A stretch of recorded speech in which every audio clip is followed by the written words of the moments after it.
यद्वाम्बते भूरि भरावतार कृतावतारस्य हरेर्धरित्री अंतर्हितस्य स्मरति विसृष्टा कर्माणि निर्वाण विलंबितानि। यद्वा हो सकता है अम्ब हे माता ते आपका भूरि भारी भर बोझा अवतार बोझा घटाना कृत किया गया अवतारस्य अवतारी हरे भगवान श्री कृष्ण का धरित्री हे पृथ्वी अंतर्हितस्य दृष्टि से ओझल भगवान का स्मरति सोचते हुए विसृष्टा किया गया सब कुछ कर्माणि कर्म निर्वाण मोक्ष विलंबितानि जो निहित हो। शब्दार्थ तात्पर्य और अनुवाद कृष्ण कृपा मूर्ति अभय चरणारविंद भक्तिवेदांत स्वामी श्री प्रभुपाद जी के द्वारा अनुवाद। हे माता पृथ्वी, पूर्ण पुरुषोत्तम भगवान हरि ने तुम्हारे भारी बोझ को उतारने के लिए ही श्री कृष्ण के रूप में स्वयं अवतार लिया। यहाँ के उनके सारे कार्य दिव्य है और वे मोक्ष पद को पक्का करने वाले हैं। अब आप उनकी उपस्थिति से भिन्न हो गई है। शायद अब आप उन्हीं कार्यों को सोच रही है और उनकी अनुपस्थिति में दुखी हो रही है। तात्पर्य, भगवान के कार्यों में मोक्ष सम्मिलित है, किंतु वे किसी निर्वाण या मोक्ष से प्राप्त होने वाले आनंद से अधिक आनंददायी है। श्रील जीव गोस्वामी तथा विश्वनाथ चक्रवर्ती ठाकुर के मतानुसार यहाँ पर प्रयुक्त शब्द निर्वाण विलंबितानि का अर्थ है मोक्ष के महत्व को कम करने वाला। निर्वाण अर्थात मुक्ति प्राप्त करने के लिए मनुष्य को कठोर तपस्या करनी होती है, लेकिन भगवान इतने दयालु है कि वे पृथ्वी का भार कम करने के लिए अवतरित होते हैं। मनुष्य ऐसे कार्य को केवल स्मरण करके निर्वाण से प्राप्त होने वाले सुख को लात मारकर भगवान का सानिध्य पाने और वहां उनकी आनंदमयी सेवा में लगे रहने के लिए उनके दिव्य धाम में पहुंच सकता है। ओम अज्ञानतिमिरान्धस्य ज्ञानाञ्जनशलाकया चक्षुरुन्मीलितं येन तस्मै श्रीगुरुवे नमः। श्रीचैतन्यमनोभीष्टं स्थापितं येन भूतले स्वयं रूपदा मह्यं ददाति स्वपदान्तिकम्। वन्दे श्रीगुरो श्रीयुतपदकमलं श्रीगुरून् वैष्णवांश्च श्रीरूपं सागरजातं सहगण रघुनाथान्वितं तं सजीवं साद्वैतं सावधूतं परिजनसहितं कृष्णचैतन्यदेवं श्री राधा कृष्ण पादां सहगण ललिता श्री विशाखान्वितांश्च। नमः ओम विष्णुपादाय कृष्णपृष्ठाय भूतले श्रीमते भक्तिविलास स्वामी नामिने। नमः ओम विष्णुपादाय कृष्णपृष्ठाय भूतले श्रीमते भक्तिविलास स्वामी नामिने। नमस्ते सारस्वते देवे गौरवाणी प्रचारिणे निर्विशेष शून्यवादी पाश्चात्यदेशधारिणे। जय श्री कृष्ण चैतन्य प्रभु नित्यानंद श्री अद्वैत गदाधर श्रीवासादि गौरभक्तवृंद। हरे कृष्णा कृष्णा कृष्णा हरे हरे, हरे राम राम राम हरे हरे, हरे कृष्ण। तो अभी जो संवाद चल रहा है उसमें कैसे धर्म जो है वो बता रहे हैं धरती माता को कि आप जो दुख का अनुभव कर रहे हो उसके अलग अलग कारण बता रहे हैं।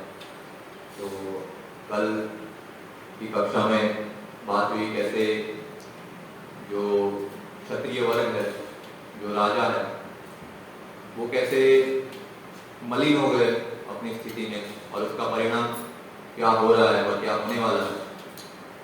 और जो आज और एक ऑप्शन देते हैं, मतलब और एक पॉइंट ऑफ व्यू कि आप दुख का अनुभव क्यों कर रहे हो, ये सबसे महत्वपूर्ण पॉइंट है। क्योंकि भगवान कृष्ण द्वापर के अंत में वापिस अपने धाम चले गए, तो भगवान जब जाते तो भक्त बहुत खेदल वो करते हैं, तो उसी के बारे में वर्णन है। और यहाँ पे अम्ब स्टार्टिंग में शब्द प्रयोग किया है कि हे माता, हे माता पृथ्वी। तो भी ऐसा कौन सोचता है ये मेरी भूमि है, वो माता के समान है। तो अभी ऐसी किसी की सोच नहीं है। हाँ, लोग जानते नहीं कि माता किसको कहना है, कैसे आदर देना है। जैसे राजनीति शास्त्र में 7 प्रकार की हमारी माताएं हैं। सबसे पहली माता जिनकी कोख से हम जन्म लेते हैं, हाँ क्या है वो श्लोक, क्या श्लोक। फिर दूसरी माता है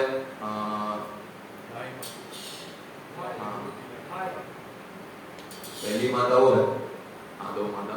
फिर ब्राह्मणी, एक ब्राह्मण की पत्नी, और फिर गुरु पत्नी, गुरु की धर्म पत्नी, वो माता के समान है। हाँ, फिर राजमाता, फिर गाय, फिर धात्री जो दूध पिलाती है। पहले समय में बहुत सारे संतान उत्पन्न होते थे, तो इतनी प्रचुर मात्रा में माताएं स्तनपान नहीं करा सकती, तो स्पेशली धात्री, राइट, उनको ला जाता है। और लास्ट में धरती माता है ना। तो ये 7 प्रकार की माताएं हैं।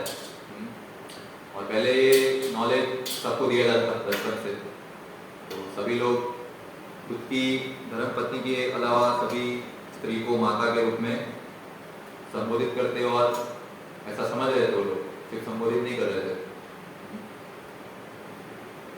लेकिन वो श्लोक है भागवत में, कैसे पुरुष है वो घी के घड़े के समान, और एक स्त्री है वो अग्नि के समान। जैसे ही इन दोनों का मिलन होगा तो ऑटोमेटिकली घी पिघल जाएगा, उनके धर्म से वो खत्म हो जाएगा। तो इसीलिए पहले के वर्णाश्रम सिस्टम में सभी लोग माता का संबोधन हर एक स्त्री को करते थे। हाँ, जो हमको दे रहे बिना उनको कुछ वापिस नहीं चाहिए, ऐसी भावना से जो हमको चीज दे रही है वो माता है। कपट नहीं है कुछ भी, स्वाभाविक प्रेम है। वैसे ही माताओं को हम समझ नहीं रहे और उसका विलोपन कर रहे। लेकिन अभी धीरे धीरे प्रभुपाद कहते लेक्चर में, हाँ बहन जी आ गए, फिर भाभी जी आ गए। तो बहन जी और भाभी जी कोई दिक्कत नहीं है बोलने में, लेकिन उसका मोटिव क्या है, हमारा जो रिलेशन है वो रिलेशन में जो सिंसियरिटी होनी चाहिए वो कम हो जाए, है ना। जैसे कम हो जाएगी तो हम यहाँ पे क्यों आए, वो करने के लिए, है ना। तो सबसे पहला ऑप्शन वही ओपन होगा सारी इंद्रियों में से, सबसे पहला ऑप्शन वो खुलेगा, फिर जीप का ऑप्शन खुलेगा। तो वो ऑप्शन सबसे पहले आ जाता है, और हम उससे बंधे हुए, हम इससे ग्रस्त है, हमारी कॉन्शियसनेस, हमारी चेतना बहुत ग्रस्त है इससे। तो हमको हर एक पद पे ये सोचना है कि हमारे धर्म के उससे कहीं चुप न हो जाए, है ना। और धात्री जो भगवान को दूध पिलाने पूतना राक्षसी आती है, हाँ, तो भगवान ने उनका स्तनपान किया, तो पूतना ने वो उद्देश्य चाहा था कि भगवान को कैसे वध करो, तो उन्होंने अपने स्तन पे विष लगाया हुआ उसका लेप किया। लेकिन फिर भी भगवान ने उनका दूध पीने से उनको माता का पद दिया, है ना।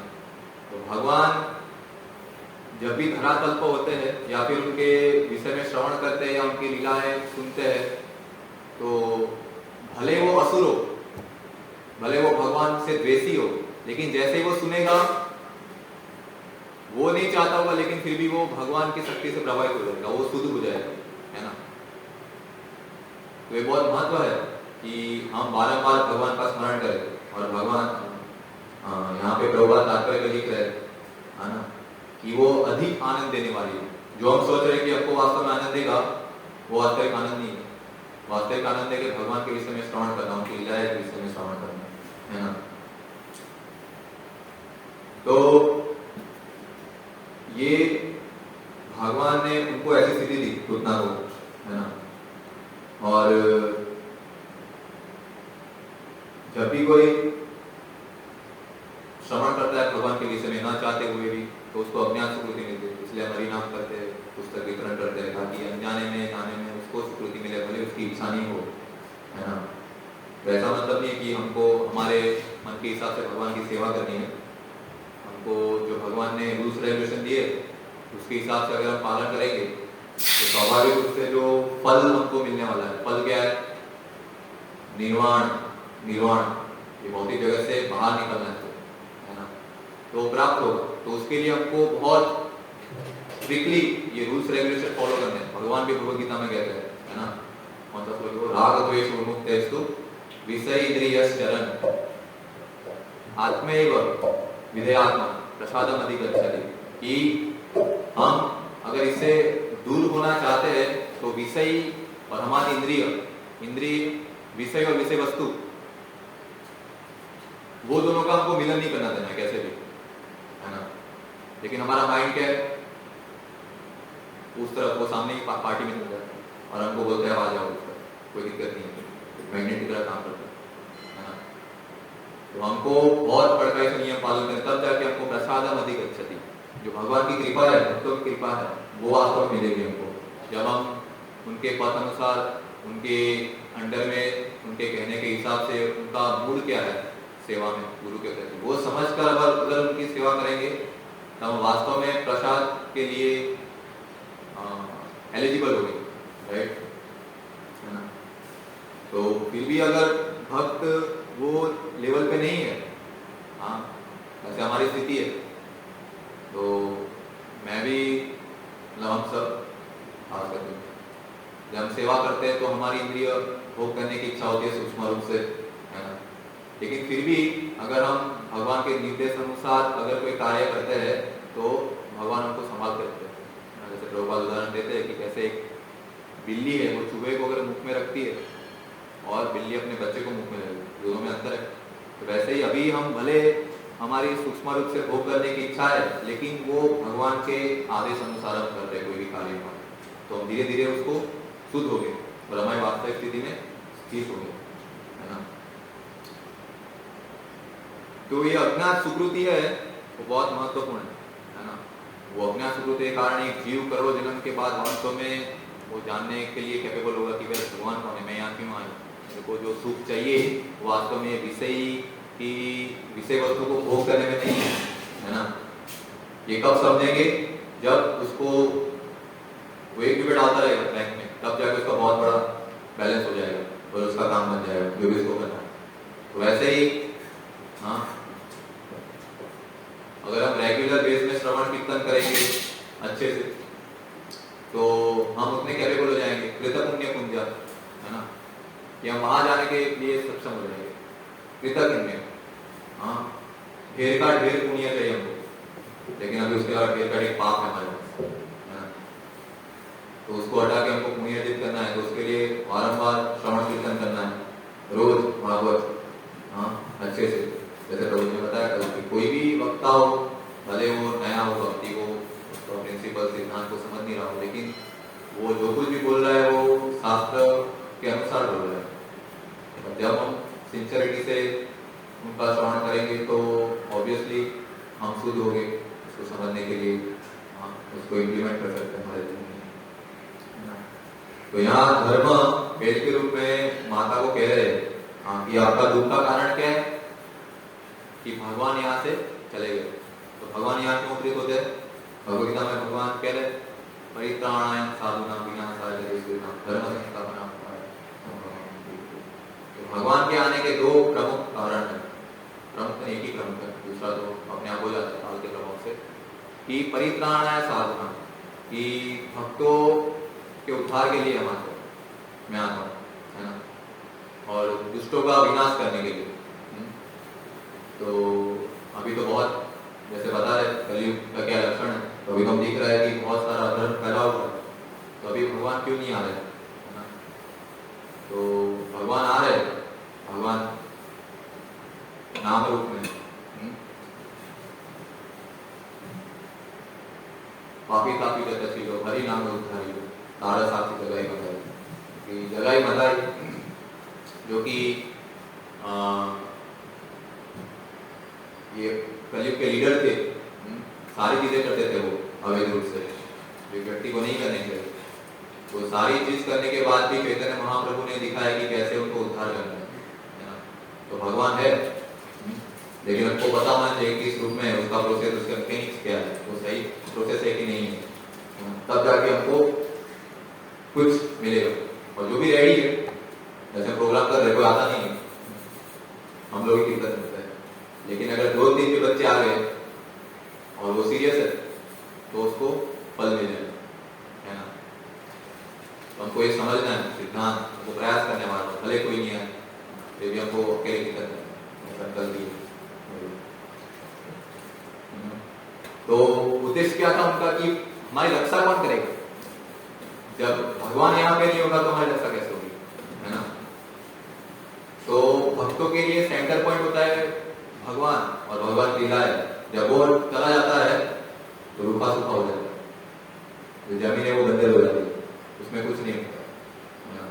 तो वैसा है। तो यहाँ कहने का मतलब है कि भगवान चले गए तो जो भगवान के रिप्रेजेंटेटिव है, हाँ, वो भी कहाँ है, इसमें बहुत कम है। तो अगर रिप्रेजेंटेटिव होगा, भगवान को प्रतिनिधित्व होगा, तो यहाँ पे कह रहे कर्माणि निर्वाण विलंबितानि, जो वास्तविक हर एक जीव का कर्तव्य है वो करने के लिए उसको पूछ करेगा। हर एक सिटीजन को, अगर क्षत्रिय राजा राजर्षि होगा, शास्त्र का पालन कर रहा होगा, तो हर एक सिटीजन को अपने कर्म के अनुसार उसको कार्य देगा, है ना, एक्सप्लॉइट नहीं करेगा। तो पूछ करने वाला कोई नहीं। और वास्तव में हर एक कर्तव्य का उद्देश्य क्या है, क्या उद्देश्य है, निर्वाण शब्द है ना, निर्वाण, निर्वाण विलंबितानि।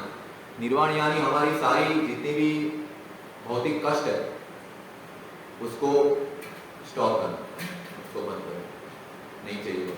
तो हम जो कर रहे हैं वो क्या है, हमको पता नहीं कि ये प्रोसेस वास्तव में मेरे दुख दूर करेगी। जैसे भगवान गीता में कह रहे कि हम कैसे फंसे हुए और इससे कैसे बाहर निकलना, ये हमारा गोल होना चाहिए। प्रभुपाद कह रहे तात्पर्य, ये हमारा गोल होना चाहिए कि वहां जाना है।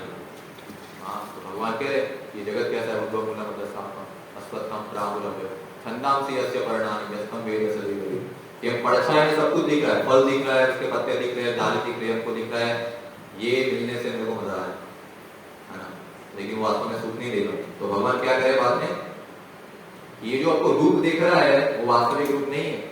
न रूपमस्येव तथोपलभ्यते ना अंतो न चादि न च संप्रतिष्ठा, कि उसका अंत नहीं है, उसकी शुरुआत नहीं है। हाँ, वो कैसा है, रूपमस्येव तथोपलभ्यते ना अंतो न चादि न च संप्रतिष्ठा। अश्वत्थमेनम, ये जो वृक्ष है उसकी डाली है, उसके मूल है, वो फैले हुए हर जगह पे, एक बार गए तो फंस जाओगे।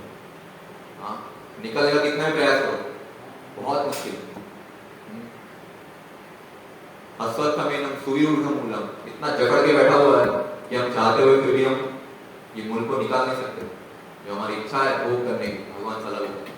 वो इतना सॉलिड है, इतना पावरफुल है कि वो वृक्ष सबको पकड़ के रखता है ना। अश्वत्थमेनम सुविरूढ़ मूलम, और भगवान उसका उपाय क्या दे रहे, अंतिम पंक्ति में असंग शस्त्रेण, असंग असत चीजों का हमको संग नहीं करना है। असंग शस्त्रेण दृढ़ेन, जोर से काट डालो उसको, भले आपको अच्छा नहीं लगे, जैसे बॉयल हुआ है किसी को, दबा जोर से, पस निकाल दो, भले वो दर्द होगा लेकिन बाद में बहुत सुख प्रदान करता है।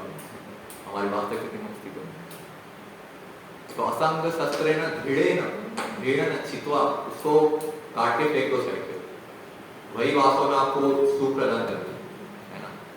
तो उसके लिए क्या करना है, भगवान और आगे के श्लोक में करें, निर्माण मोह जित संग दोषा।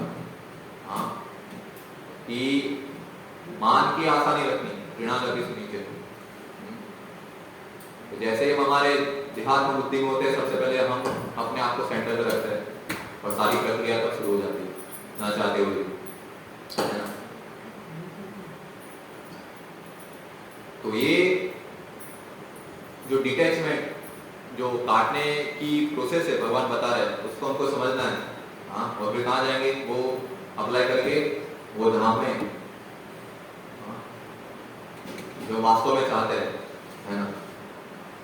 हमको समझना है हमारे सारे प्रयास क्या है, मात्रा प्रसाद को हमको सहन करना है और उसको कम करना है। लेकिन हमारी प्रॉब्लम क्या है कि हम ये बॉडी में है चमड़ी रोग, तो हम लोग वो रोग दूर नहीं कर रहे और ऊपर से और एक लेयर लगा रहे हैं। हमारी इच्छा है भोग करने की, लेकिन उसको एक्सपांड कर देते हैं, है ना। मेरी इच्छा है पूरी नहीं हुई तो आने वाली पीढ़ी तो है, वो मेरी इच्छा पूरी करेगी। उसको बचपन से शिक्षा देते हैं जो कि मेरे विचारों के अनुसार वो जीवन जिए। जैसे आप पहले बात की अपना सुकृति, अगर एक जीव माता के घर में आता है तो हर एक माता पिता कर्तव्य है उसको ऐसी शिक्षा देनी चाहिए कि वो वास्तव में वापस धाम जा सके, वैकुंठ जा सके। लेकिन आज कौन समझ रहा है, यही स्थिति बता रहे हैं, कौन समझ रहा है। हाँ, क्योंकि सेंटर किसी का कोई कृष्ण नहीं है, सबका सेंटर खुद है, अहम ममेति, है ना। मैं कैसे भोग करूं, मैं कैसे सुखी हो सकूं। लेकिन वास्तव में अगर वो जीव का संबंध भगवान से स्थापित, भगवान के भक्तों से स्थापित हो जाएगा तो स्वाभाविक रूप से वो अपना सुखी होने की जो इच्छा है वो पूर्ण हो जाएगी उसमें, है ना। लेकिन हम ऐसा नहीं करते, हम स्किन के ऊपर और लेयर चढ़ा रहे हैं लोग। लेयर निकालना है, उसके विपरीत काम कर रहे हैं लोग हमारी तरफ से। हमको पता है फिर भी हम नहीं कर रहे। ये ट्राई करने में क्या दिक्कत है, ये कर लेते और एक बार ये लास्ट चमड़ी, ये चमड़ी लास्ट है, लेकिन नहीं। तो यहाँ पे पृथ्वी माता तो भगवान भक्त है ना, तो सेवा दी गई, तो वो तो संतुष्ट है भगवान की लीलाओं को स्मरण करने में। लेकिन उनका मेन कंसर्न है कि कलयुग में जो जीव आएंगे उनका क्या होगा। धर्म वही है, जीव को धर्म पालन करने से उसकी स्वाभाविक स्थिति को बंदा स्थित होगा, वो वास्तव में निर्वाण है ना। मुक्ति रीते अधिकार करो वो वास्तव में मुक्ति निर्वाण है वो, है ना। तो वो कब होगा, वो वास्तव में एक भक्त की इच्छा होती है। हाँ, जैसे प्रहलाद महाराज कहते हैं सप्तम स्तर में, हाँ, नैवोद विजय पर तेरा वैतरण्यास, उसके बाद क्या, नैवोद विजय पर तेरा वैतरण्यास स्ववीर्य गायन महामृत मग्न चित्त, कि मैं तो आपका श्रवण कीर्तन में मस्त हूँ, जो कुछ नहीं चाहिए। महामृत मग्न, मैं मग्न हूँ आपके अमृत में, मेरा चित्त मेरा मन आप में स्थित है, तो मेरे को कोई दिक्कत नहीं है, कोई प्रॉब्लम नहीं। वो दीजिए भरत दया, मैं उसको पार करने में सक्षम हूं। लेकिन जो लोग आपसे विमुख है, हाँ,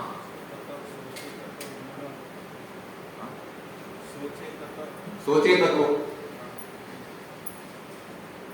नहीं, वो विजय पर सोचे तत्व विमुख चेतस इंद्रिय माया सुखा विमूढ़ भरतो विमुता विमुख। मतलब जो लोग आपसे विमुख हो गए तो आपके प्रति वो उनका मुख लाने के लिए सक्षम कौन है भाई, कोई नहीं है, यही कंसर्न मतलब। हाँ, कोई ऐसा प्रतिनिधि तो नहीं है भगवान का, राजर्षि नहीं है जो कि समाज को गाइड कर सके, उनको ला सके वास्तविक स्थिति में, है ना। ऐसा कोई नहीं है। सब लोग का आधार क्या है, पाप वृत्ति, पाप में कार्य। बाहर जैसे जाते हैं यहाँ से लेफ्ट लेंगे पूरा शुरू हो जाएगा, ठेले के ठेले। हाँ, कोई समझ नहीं रहा है, कोई को देने वाला नहीं है कोई। हाँ, बहुत लिमिटेड लोग हैं, मैन पावर की कमी है हमारे पास, है ना। तो हमको प्रयास करना है कि कैसे हर एक जीव के पास जाके हमको पुस्तक वितरण करना है, श्रवण कीर्तन हरिनाम करना है हमको, तब जाके एनी हाउ जैसे जैसे वो लोग सुन लेंगे, जैसे जैसे, तो अभी नहीं तो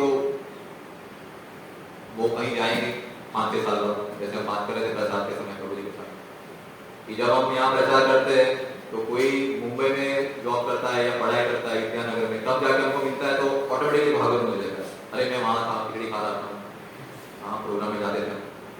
तो उसका प्रभाव हमेशा रहेगा, क्योंकि ये आध्यात्मिक है। हाँ, यही सॉल्यूशन है, ये दवाई, उसके अलावा कोई दवाई नहीं है। तो हमारे से नहीं होगा तो कोई दिक्कत नहीं, कोई और के थ्रू होगा, कोई और निमित्त बनेगा, तो हमको तो हमारा प्रयास करते रहना है। हाँ, वो एब्सोल्यूट है भगवान। भगवान कभी सोचते नहीं करे यार इसने भागवतम दे दिया, इसने ये प्रयास इसका विफल हो गया, नहीं, भगवान सोचते एब्सोल्यूट है। प्रयास विफल हुआ फिर भी भगवान प्रसन्न हो गए। तो हमको हमारी स्थिति को बनाए रख के बस हमारे सारा शक्ति देना है। हाँ, और गिने चुने लोग भी है मोक्ष चाहते हैं, जैसे यहाँ पे मंदिर भी हम लोग आते हैं 10 बजे 9:30 10 बजे जब भी हो, तो रोज वो लोग 11 बजे तक यज्ञ करते हैं सबके साथ। हाँ, सोने के टाइम पे यज्ञ से बोलते हैं, तो लोग चाहते हैं तो फंस गए। कहाँ फंस गए? काम, धर्म अर्थ काम, अर्थ और काम। धर्म का आधार वो लिए हुए किस चीज में? अपनी काम इच्छाओं को पूर्ति करने के लिए, है ना। उनकी समझ का एक भाग सही है, लेकिन बड़ा पोर्शन है वो गलत है पूरा, है ना। वो जानते नहीं मेरा वास्तविक सुख क्या। लोग प्रेयस के पीछे पड़े हुए, श्रेयस नहीं जानते। भगवान की नाम के आप ब्रह्मा भुवना लोका पुनरावर्ती मर्द। हाँ, घूमते रहो बस इधर उधर। हाँ, देता भुक्त्वा स्वर्गलोकं विशालम क्षीणे पुण्य मर्त्यलोकं विशालम एवं त्रय धर्मं प्रपन्ना गतागतम। आओ जाओ क्या मतलब है? हाँ, तो समझ नहीं रहे, इसलिए बहुत सारे प्रॉब्लम। तो प्रहलाद महाराज जैसे महान भक्त, उनका यही कंसर्न है। कितनी भी परिस्थिति कितनी भी खराब हो, हाँ, फिर भी प्रहलाद महाराज हमेशा भगवान का स्मरण करते थे। हिरण्यकशिपु ने कितना प्रयास किया उनको मृत्यु देने के लिए, लेकिन हमेशा वो प्रहलाद महाराज उनकी स्वाभाविक स्थिति में स्थित थे। वो क्या थी? भगवान को हमेशा स्मरण करना, है ना।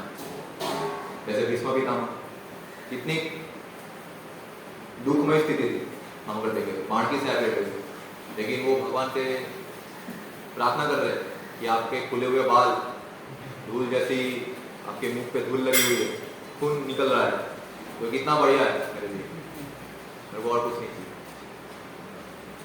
एक्चुअली ये प्रार्थनाएं पढ़नी चाहिए हमको, कुंती मारने की प्रार्थना है। मैं जब पहली बार भागवत पढ़ा तो इतना लगा नहीं मेरे को, लेकिन जब एक हफ्ते पहले जब वापिस मैंने भीष्म स्तुति पूरा चैप्टर पढ़ा तो मेरे को बहुत मतलब मेरे और अच्छा लगा मेरे को, और अच्छे से मैं सारी चीजें कर रहा हूँ भगवान की सेवा। तो हमको बार पढ़ना है भीष्म पितामह की स्तुति, बहुत बहुत सुंदर है, बहुत सुंदर है। हर एक उनके वर्ष जो हम लोग डे टू डे लाइफ कार्य कर रहे हैं उसमें बहुत हमको हेल्प करेगा भगवान को स्मरण करने के लिए। और कुंती महारानी की प्रार्थना है तो वो तो हमारे यही है, हम तो हर एक पदम पदम यदुपदम तेषाम, हर एक स्टेप में हमको प्रॉब्लम है, फिर हम समझ नहीं, हम लग रहे बढ़िया मेरा तो क्या दिक्कत है। लेकिन कुंती महारानी सिखा रही है हमको कि कैसे हर एक क्षण में भगवान का स्मरण करना है हमको, है ना। वो कितनी सारी प्रॉब्लम है उनकी लाइफ में, कुंती महारानी तो यही चाहते हैं और प्रॉब्लम और प्रॉब्लम। हम ऐसा कभी हमको सोचेंगे भी नहीं, सोचेंगे भी नहीं,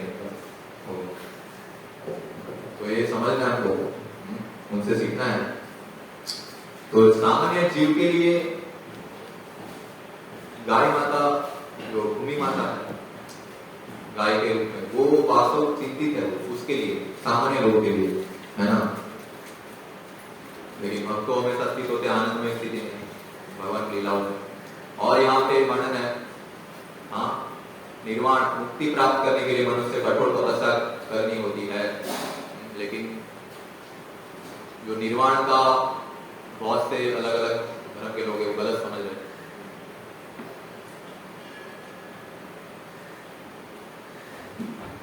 उस लोगों से सुन रहे वो जिनका हृदय शुद्ध नहीं हुआ है,